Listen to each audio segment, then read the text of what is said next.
Good morning बच्चों। आज हम टॉपिक ले रहे हैं atoms and molecules. Atoms and molecules शुरू करने से पहले हम कुछ बातें जान लेते हैं। हमारे इंडिया में कुछ ऐसे दार्शनिक हुए या फिलोसोफर्स हुए जिन्होंने बहुत सारी बातें कही, जिसमें से एक फिलोसोफर थे महर्षि कणाद। महर्षि कणाद ने कहा था कि अगर हम किसी भी पदार्थ को, पदार्थ दैट मीन्स मैटर, अगर हम किसी भी पदार्थ को डिवाइड करते हैं तो कुछ टाइम के बाद एक ऐसा पार्टिकल मिलेगा हमें जिसको हम फर्दर डिवाइड नहीं कर सकते। जैसे कि आप एक कागज के टुकड़े करिए, बहुत सारे टुकड़े करेंगे, एट लास्ट हम टुकड़े करते जाएंगे और एक टुकड़ा हमें ऐसा मिलेगा जिसको हम फर्दर ना तो कैंची से काट सकते हैं, नहीं हम उसको क्या कर सकते हैं, हाथ से फाड़ सकते हैं, डिवाइड नहीं कर सकते। कुछ इसी तरह से अगर हम मैटर को डिवाइड करते हैं या पदार्थ को डिवाइड करते हैं तो एक कंडीशन ऐसी आएगी कि हमें नॉन डिवाइडिंग पार्टिकल मिलेगा और महर्षि कणाद ने उस पार्टिकल को नाम दिया परमाणु। एक और फिलोसोफर हुए थे पक्कुत्ता कट्टयमा। इन्होंने कहा था कि जो मैटर है उनके अगर वेरियस फॉर्म मिलते हैं तो उसका सबसे बड़ा कारण है कि ये जो नॉन डिवाइडिंग पार्टिकल्स हैं ये एग्जिस्ट करते हैं कंबाइनिंग फॉर्म में। खाली इंडियन ही नहीं, कुछ ग्रीक फिलोसोफर थे जैसे कि डेमोक्रिटस एंड ल्यूसिपिस।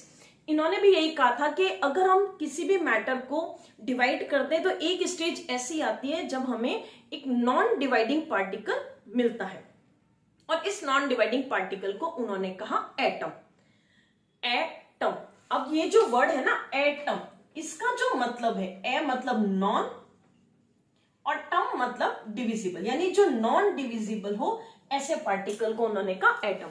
लेकिन ये जो सारी बातें थी इनका कोई एविडेंस नहीं था, ये सारी के सारे सिर्फ उनके थॉट्स थे, हमारे पास कोई भी साइंटिफिक प्रूफ नहीं था। 9वीं सेंचुरी आते आते हमारे पास हमें एलिमेंट्स और कंपाउंड में डिफरेंशिएशन पता चल गया था और वो कैसे कंबाइन करते हैं ये सारी बातें भी हमारे पास और इनके एविडेंस भी थे। और ये सब पॉसिबल हो पाया एंटोनी लॉयसर साइंटिस्ट की मदद से। लॉयसर को हम modern father of modern chemistry भी कहते हैं। लॉयसर ने क्या किया था कि दो लॉस दिए थे केमिकल कॉम्बिनेशंस के, कुछ अपने साइंटिस्ट की हेल्प से, जिसमें नाम स्पेशली प्राउस्ट का आता है।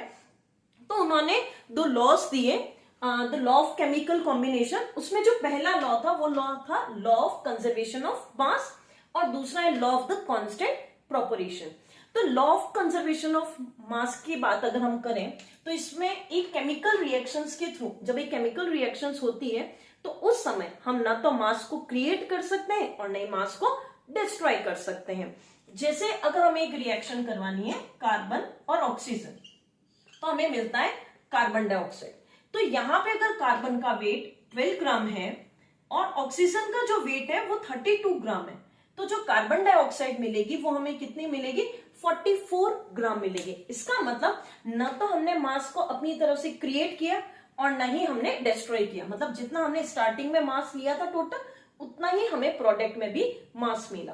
तो ये लॉस दिया था, इस लॉ को हम कहते हैं law of the conservation of मास।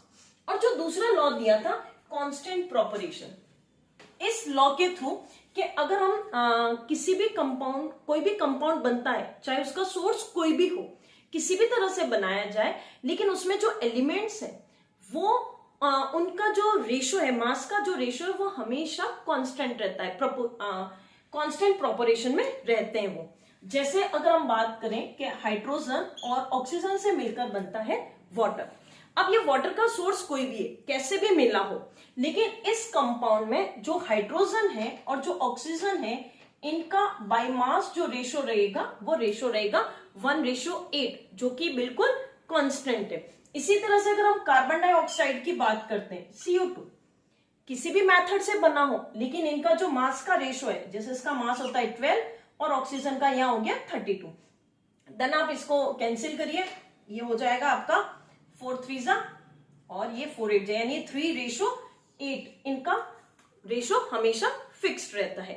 तो सेकेंड लॉ यही कहता है कि कोई भी कंपाउंड के फॉर्म में जो एलिमेंट्स है वो हमेशा एक कांस्टेंट प्रोपोर्शन में रहते हैं बाय मास। उनके जो मास है उसका रेशो हमेशा क्या रहता है, कांस्टेंट रहता है।